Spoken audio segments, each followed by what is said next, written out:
নমস্কার, আমি পঙ্কজ বিশ্বাস এবং আপনারা দেখছেন পলিটিক্যাল ডেইলি। এই মুহূর্তে সবচেয়ে বড় প্রশ্ন, ভোট কবে হবে?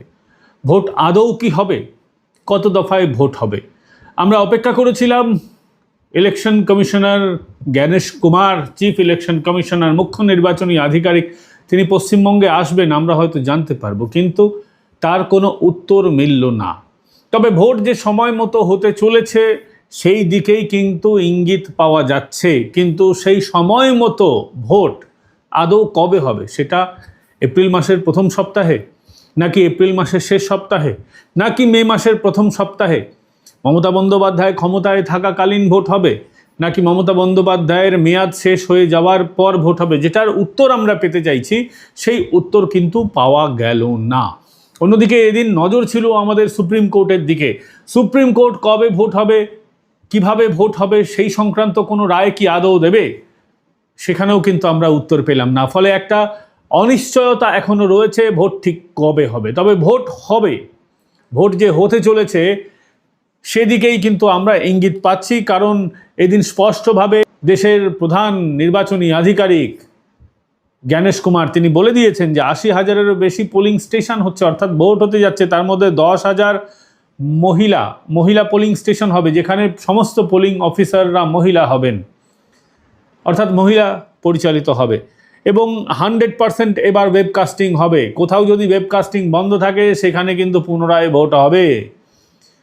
মোবাইল নিয়ে যাওয়া যাবে না, যেটা অতীতের নির্বাচনেও আমরা দেখেছি যে অতীতেও আমরা মোবাইল বন্ধ করে দেওয়া হয়েছিল। তার কতটা প্রভাব হয়েছে আমরা জানি না, কারণ বুথের ভিতর মোবাইল না নিয়ে গেলে বুথের মধ্যে কোনো গণ্ডগোল হলে সেই খবরও বাইরে আসতে দেরি হবে। তবে বেশ কয়েকটা ভালো পদক্ষেপ নেওয়া হয়েছে, সেটা নিয়ে পরে আলোচনা করব। কিন্তু মূল বিষয়টা যেটা, যে ভোটটা ঠিক কবে হবে এবং মমতা বন্দ্যোপাধ্যায় ধর্নায় থেকে যে ধরনের উস্কানিমূলক আচরণ করছেন, হিন্দুদের ভয় দেখাচ্ছেন, তার কি হবে? প্রথমেই বলি যে ভোটটা কবে হবে আমাদের প্রয়োজন ছিল জানার, তার আমরা উত্তর পেলাম না। তবে ভোট যে হতে চলেছে এটা একটা ভালো খবর। মানুষ চায় ভোট হোক এবং ভোটের মাধ্যমে পরিবর্তন হোক, এটা মানুষ চাইছে। যদিও পশ্চিমবঙ্গের একটা বড় অংশের মানুষ চান যে রাষ্ট্রপতি শাসন হোক, অর্থাৎ অন্তত রাষ্ট্রপতি শাসনের মতন পরিস্থিতি তৈরি হোক, মমতা বন্দ্যোপাধ্যায়ের ক্ষমতায় হাত থেকে চলে যাওয়ার পরে অন্তত ভোট হোক, যাতে ফেয়ার নির্বাচনটা হতে পারে। কারণ যতদিন মুখ্যমন্ত্রী মমতা বন্দ্যোপাধ্যায় থাকবেন তিনি তার ইনফ্লুয়েন্স খাটাবেন, তিনি তার প্রভাব খাটাবেন, এটা স্বাভাবিক, তিনি এটাই করে এসেছেন। ফলে মমতা বন্দ্যোপাধ্যায়ের হাত থেকে ক্ষমতা চলে যাক, সময়টা পেরিয়ে যাক, তারপর ভোট হোক, এরকমটা একটা অংশের মানুষ কিন্তু চাইছেন। যদিও নির্বাচন কমিশন যেভাবে বলেছে, যে সমস্ত কথাগুলো বলেছে, বা যেভাবে তারা কিভাবে ভোট করাবে তার একটা ইঙ্গিত দিয়েছে, তাতে মনে হচ্ছে যে সময় মতোই ভোট হবে। ফলে মুখ্যমন্ত্রী মমতা থাকবেন, হয়তো সেই সময়ই ভোট হতে পারে, এরকম একটা আভাস পাওয়া যাচ্ছে। কিন্তু কোনোটাই কিন্তু একেবারে স্থির নয় যে ঠিক কবে হবে। তবে যে কটা ভালো সিদ্ধান্ত নির্বাচন কমিশন নিয়েছে সেটা নিয়ে আজকে আলোচনা করতেই হচ্ছে। সেটা হচ্ছে, সবার প্রথম আমার একটা ভালো লেগেছে যে বলা হয়েছে যে ১২০০-র বেশি কোনো বুথে ভোটার হবে না, মানে অল্প ভোটার নিয়েই কিন্তু বুথ হবে, যাতে ম্যানেজ করতে সুবিধা হয়, তাড়াতাড়ি ভোট হয়। এটা একটা খুব ভালো পদক্ষেপ নিয়েছে নির্বাচন কমিশন। আরেকটি ভালো পদক্ষেপ হচ্ছে গণনার 7 দিনের মধ্যে ইভিএম পরীক্ষা করাতে পারবেন একজন প্রার্থী। এটা একটা ভালো পদক্ষেপ, কিন্তু এর থেকেও বেশি জরুরি আমরা মনে করি ইভিএমের সুরক্ষা, ভোট ঠিকভাবে হওয়া, মানুষ যেন সঠিকভাবে ভোট দিতে পারে, যেন কোনো সায়েন্টিফিক রিগিং না হয়, একটা ভোটও যাতে রিগিং না করতে পারে শাসক দল, সেটা নিশ্চিত করতে হবে নির্বাচন কমিশনকে। শুধুমাত্র নিশ্চিত করাই নয়, ভোট সুস্থভাবে হলো, তারপর যে স্ট্রং রুমে যে যাচ্ছে সেখানে পুলিশের যেন কোনো রোল না থাকে। একবার তালা লেগে গেলে সেই তালা যেন খোলা না হয় সেটা নিশ্চিত করতে হবে। একেবারে খোলা হবে, যেদিন কাউন্টিং হবে সেদিনই তালা খুলবে। ওই তালার চাবি, স্ট্রং রুমের তালার চাবি যেন রাজ্য প্রশাসনের কোনো আধিকারিকের হাতে না থাকে, সেটাও ইলেকশন কমিশনকে নিশ্চিত করতে হবে। না হলে ইভিএম বদল হয়ে যেতে পারে, এই আশঙ্কা মানুষের মনে কিন্তু আছে। এবং শুধু মানুষের মনে নয়, আপনাদের মনে থাকবে অতীতে 2024-এর লোকসভা নির্বাচনে আমরা দেখেছি লকেট চট্টোপাধ্যায় থেকে শুরু করে বাঁকুড়া বিষ্ণুপুরের যিনি প্রার্থী সৌমিত্র খাঁ, তারা প্রত্যেকে অভিযোগ করেছেন যে স্ট্রং রুমের তালার যে চাবি সেটা পুলিশের কাছে গেছে এবং পুলিশ সেই স্ট্রং রুম খুলেছে, সেখান থেকে ইভিএম বদল হয়েছে, প্রার্থীরা অভিযোগ তুলেছেন। ফলে সেই জায়গাটাকেই বন্ধ করে দিতে হবে। পুলিশের কাছে যেন স্ট্রং রুমের চাবি না থাকে সেটা নিশ্চিত করতে হবে। ইভিএম যাতে খোলা না হয়, ইভিএমের ঘর খোলা যাতে না হয় কাউন্টিংয়ের আগে অবধি, সেটা নিশ্চিত করতে হবে। তারপর এটা হলো যে ইভিএম পরীক্ষা করতে হবে যে কে কত ভোট পেয়েছে, অর্থাৎ রিকাউন্টিং করা যাবে 7 দিনের মধ্যে। একটা খুব ভালো পদক্ষেপ, নজিরবিহীন পদক্ষেপ, কিন্তু আমি যেগুলো বললাম সেটাও ইলেকশন কমিশনকে মাথায় কিন্তু রাখতে হবে। এবং ভোটার স্লিপ নিয়ে প্রত্যেকবার গণ্ডগোল হয়। ভোটার স্লিপ রাজনৈতিক দলগুলো যখন দিতে যায় সেখানে বিভিন্ন রকম তারা প্রভাব খাটায়, বিভিন্ন রকম অজুহাত দেখায়, মানুষকে ভয় দেখানো হয় বলে অভিযোগ। ফলে ভোটার স্লিপ আর কোনো রাজনৈতিক দলের কাছ থেকে নিতে হবে না। ভোটার স্লিপ সরাসরি নির্বাচন কমিশনের তরফ থেকে বিলি করা হবে। একটা ফেয়ার ইলেকশনের পথে একটা খুব ভালো পদক্ষেপ। 100% ওয়েবকাস্টিং করতে হবে, 100% সিসিটিভি থাকবে নির্বাচনে। আমরা দেখতে পাচ্ছি যে নির্বাচনে এবার নিরাপত্তা নিয়ে বেশ কড়াকড়ি হবে, এরকমটা কিন্তু নির্বাচন কমিশন বলে দিয়েছে বা এখন অবধি আশ্বাস দিয়েছে। ফলে এটা খুব ভালো পদক্ষেপ। কিন্তু নির্বাচন কমিশনার কি নিজে বুঝতে পেরেছেন যে তিনি যখন রাজ্যে আসার পর তাকে যেভাবে রাজ্যের শাসক দল কালো পতাকা দেখাচ্ছে, তিনি বুঝতে পারছেন যে এই রাজ্যে গণতান্ত্রিক পদ্ধতি মেনে চলা হয় কিনা? রাজ্যে গণতান্ত্রিক শুধু নির্দেশ দিয়েই কি খালাস হয়ে যাবেন, নাকি নির্দেশগুলো অক্ষরে অক্ষরে পালন হবে? কারণ রাজ্য প্রশাসনের একটা বড় অংশ শাসক দলের দাবিদারি করে চলে, শাসক দলের সঙ্গে ভাব ভালোবাসা নিয়ে চলে। ফলে নির্দেশ দিয়ে দিলে সেই নির্দেশগুলো কি মানা হবে, তাকে তো নিশ্চিত করতে হবে। আমরা এ রাজ্যের যারা প্রশাসন আছে তাদের উপর খুব বেশি আস্থা রাখতে পারছি না। তার নির্দিষ্ট কারণ আছে, নিশ্চয়ই জ্ঞানেশ কুমার এতক্ষণে বুঝে গেছেন। হ্যাঁ, তিনি একজন আমলা, তিনি রাজনৈতিক ব্যক্তিত্ব নন। ফলে যে ভাষায় মমতা বন্দ্যোপাধ্যায় কথা বলেন, যে ভাষায় শুভেন্দু অধিকারী কথা বলেন, সে ভাষা আমরা জ্ঞানেশ কুমারের মুখ থেকে শুনতে পারবো না, সেটা আমরা জানি। এতদিন সাংবাদিকতা করতে গিয়ে এটুকুন বোধ আমার তৈরি হয়েছে। তবে না আচালে বিশ্বাস নেই, এখনও বলছি। যতক্ষণ না আমরা দেখব যে হ্যাঁ আমরা যেটা চাইছি সেটা হচ্ছে, ততক্ষণ আমরা এটা আশা করতে পারি না যে এই রাজ্যে ফেয়ার নির্বাচন হবে। তিনি বলেছেন, অনেক কথা বলেছেন যে যেন একজন মানুষও না মারা যায়, নির্বাচনে যাতে সন্ত্রাস না হয় সেটা তিনি দেখবেন। এর আগেও যেহেতু আমরা অনেক আশ্বাস শুনেছি তো অনেক নির্বাচন কমিশনারের কাছ থেকে, তারপরে যা হয়েছে পশ্চিমবঙ্গে, যা হচ্ছে এখন অবধি, যা হয়ে চলেছে, তারপর আমরা একেবারে ভয় সন্ত্রাসহীন নির্বাচন পশ্চিমবঙ্গে হবে এটা আশাই করতে পারি না, যেটা আমরা অন্য রাজ্যে দেখেছি। সাংবাদিকতা করার সৌজন্যে বিহারের নির্বাচন দেখেছি, উড়িষ্যার নির্বাচন দেখেছি, অন্যান্য বহু রাজ্যের নির্বাচন দেখেছি, গিয়ে কভার করেছি। সেখানে কিভাবে নির্বাচন হয় আমরা দেখেছি। সারা ভারতবর্ষ শুধরে গেছে, কোথাও কোনো ছাপ্পা রিগিং হয় না, কোথাও ভারতবর্ষে পশ্চিমবঙ্গের মতো সন্ত্রাস হয় না। কেরলে অবশ্য হয় এখনও, সন্ত্রাসের কথাটা বলছি। এবং দক্ষিণ ভারতের একাধিক রাজ্যে ভোটের সময় বিরাট পয়সা ওড়ে, এগুলো এক ধরনের দুর্নীতি।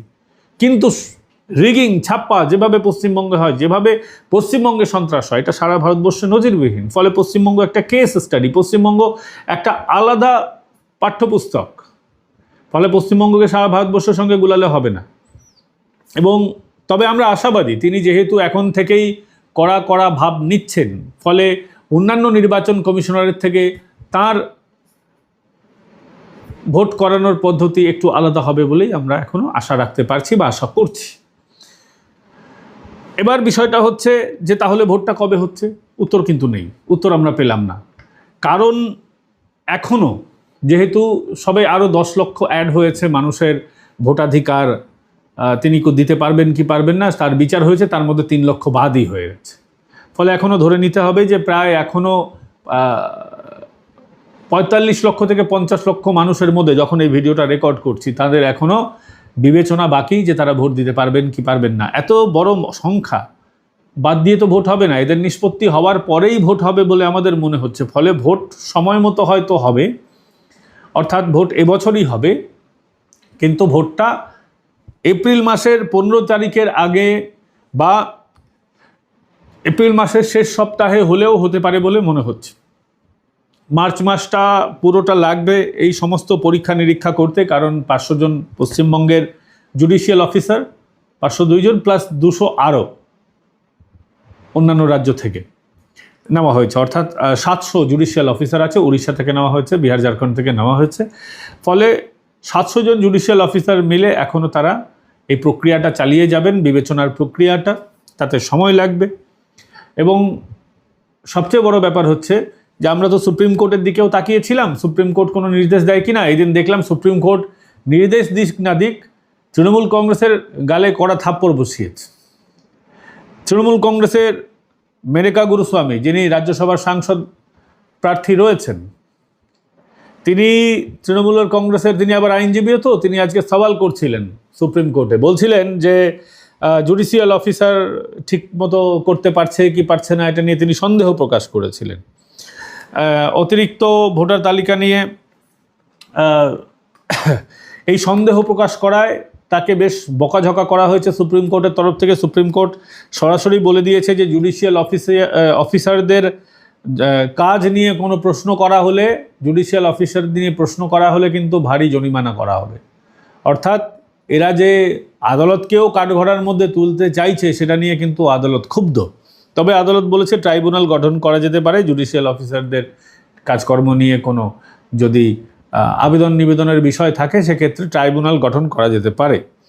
এবং অতিরিক্ত ভোটার তালিকা নিয়ে নির্দেশ দেবে হাইকোর্ট। অর্থাৎ ভোটার তালিকা পরপর সাপ্লিমেন্টারি ভোটার তালিকাটা তৈরি হচ্ছে চার্জশিটের মতো করে, অর্থাৎ 10 লক্ষ মানুষের নাম আরও অ্যাড হলো, অত লক্ষ মানুষের নাম আরও অ্যাড হলো। এই যে মানুষের নাম যত অ্যাড হয়ে হবে চূড়ান্ত ভোটার তালিকার সঙ্গে, ওটা কিন্তু জুড়ে যাবে। অর্থাৎ সাপ্লিমেন্টারি অতিরিক্ত ভোটার তালিকা এটা কিন্তু হবে। এবং এটা হাইকোর্টই, পশ্চিমবঙ্গের যে কলকাতার যে হাইকোর্ট রয়েছে সেই হাইকোর্ট এটার নির্দেশটা দেবে। ফলে জটিলতা কিন্তু এখনও আছে, জটিলতা একেবারে কেটে গেছে এমনটা নয়। লক্ষ লক্ষ মানুষ কিন্তু এখনও বাদ যাচ্ছেন, সংখ্যাটা কিন্তু বাড়ছে। মানে 30%, 10 লক্ষ থেকে 3 লক্ষ যদি বাদ হয়ে যায় তাহলে 30% বাদ হলো। মানে ভুয়ো ভোটার কতটা আছে পশ্চিমবঙ্গে বুঝতে পারছেন তো। এবং এর জন্যই তো মমতা বন্দ্যোপাধ্যায় ধর্নায় বসেছেন। আর সেই ধর্না মঞ্চ থেকে মমতা বন্দ্যোপাধ্যায় এখন হিন্দুদের ভয় দেখানোর চেষ্টা করছেন। এতদিন মমতা বন্দ্যোপাধ্যায় তোষণের রাজনীতি দেখেছি, এখনও তিনি তোষণের রাজনীতি করছেন, তার সঙ্গে জুড়ে দিয়েছেন হিন্দুদের ভয় দেখানোর রাজনীতি।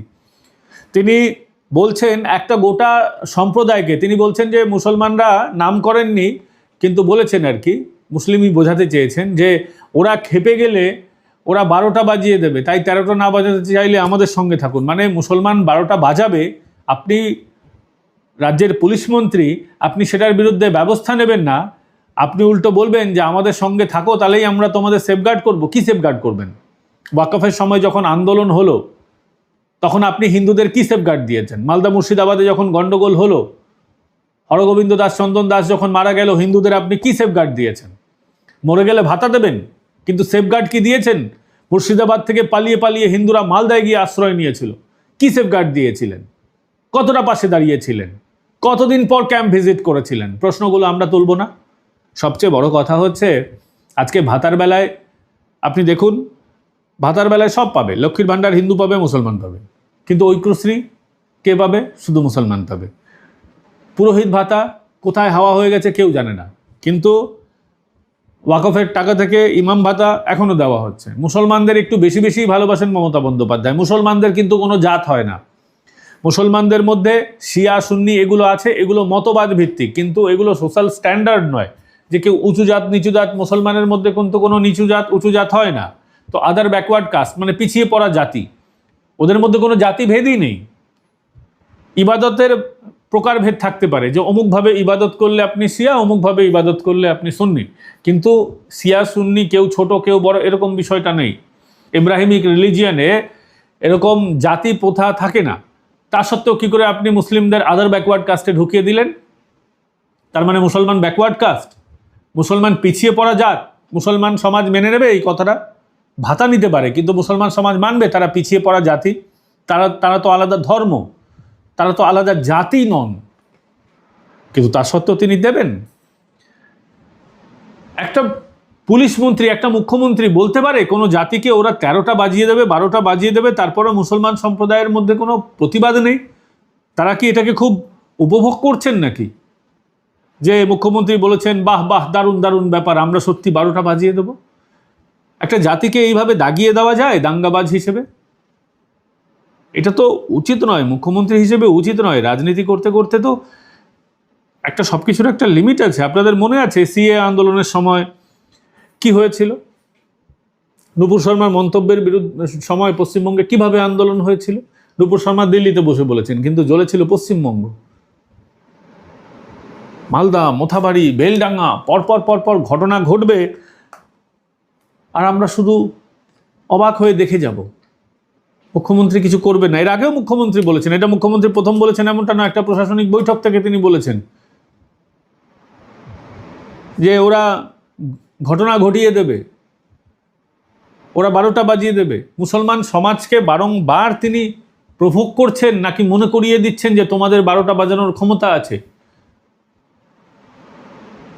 একটা মুখ্যমন্ত্রীর মুখে কি শোভা পায়? আমরা কি অতীতে কোনো মুখ্যমন্ত্রীর মুখে এই ধরনের কথা শুনেছি? ভাবতে অবাক লাগে সত্যি, মানে রাজ্যটা কোথায় যাচ্ছে।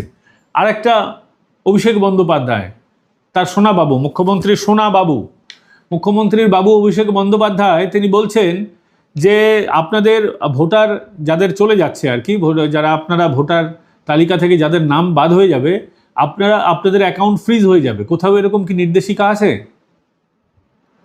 ভয় দেখানোর তো রাজনীতি কোথায় চলে যাচ্ছে? মানুষকে ভয় দেখাচ্ছেন। আমি হলে আমাকে ভয় দেখালে তো আমি ভোটটাই দিতাম না। মানুষের উচিত, যে কোনো রাজনৈতিক দল, তৃণমূল কংগ্রেসের কথা বলছি না, যে কোনো রাজনৈতিক দল আপনাদেরকে ভোট দেখাবে, ভয় দেখাবে, তাদের ভোট দেবেন না। যারা বলবে আপনাদের অ্যাকাউন্ট ফ্রিজ হয়ে যাবে, আপনাদের 12টা বাজিয়ে দেবে, যে রাজনৈতিক দল বলবে সেই রাজনৈতিক দলকে ভোট দেওয়া উচিত নয়। মানুষকে ভালোবাসার রাজনীতি হোক, মানুষকে ভয় দেখানোর রাজনীতি বন্ধ হওয়া উচিত। যে রাজনৈতিক দল এরকম বলবে, সেটা তৃণমূল হলে এদেরকেও ভোট দেওয়া উচিত না। ভোট দেবেন যারা আপনার উপকার করতে পারবে, যারা এই রাজ্যের ভালো করতে পারবে, তাদের ভেবে ভোট দেবেন। এই ভাতা আর ভয় দেখানোর রাজনীতি বন্ধ হওয়া উচিত। ভাতা আর ভয় দেখানোকে জন্য ভোট দেওয়া উচিত না। এই রাজ্যের ভালো ভেবে ভোট দেওয়া উচিত। কারা কর্মসংস্থান করতে পারবে এ রাজ্যে, কারা এলে এ রাজ্যের জিডিপি বাড়বে, কারা এলে এ রাজ্যে শিল্প আসবে, কারা এলে এ রাজ্যে কর্মসংস্থান তৈরি হবে, কারা এলে আমার আপনার জীবনের মান উন্নতি হবে, এটা ভেবে আমার মনে হয় ভোট দেওয়া উচিত। এ বিষয়ে আপনাদের কি মতামত আমাদের কমেন্ট করে জানাবেন। ভিডিওটা ভালো লাগলে অবশ্যই লাইক করবেন, সাবস্ক্রাইব করবেন, এবং যারা জয়েন বাটন ক্লিক করে আমাদের মেম্বার হয়েছেন প্রত্যেককে ধন্যবাদ জানাচ্ছি আপনাদের অগাধ ভালোবাসার জন্য। আপনারা জয়েন বাটন ক্লিক করে মেম্বার হলে আপনারা সবসময় ভিডিওগুলো আগে ভাগে দেখতে পারবেন। ভালো থাকবেন, সুস্থ থাকবেন। আগামীকাল আবার দেখা হচ্ছে, এবং যারা আমাদের লড়াইয়ে সঙ্গী হতে চান আমাদের সুপার থ্যাঙ্কস পাঠান। আমাদের পাশে থাকুন, ভালো থাকবেন, সুস্থ থাকবেন। যারা আমাদের ভিডিও দেখছেন প্রত্যেককে নমস্কার জানাই। নিয়মিত দেখতে থাকুন পলিটিক্যাল ডেইলি।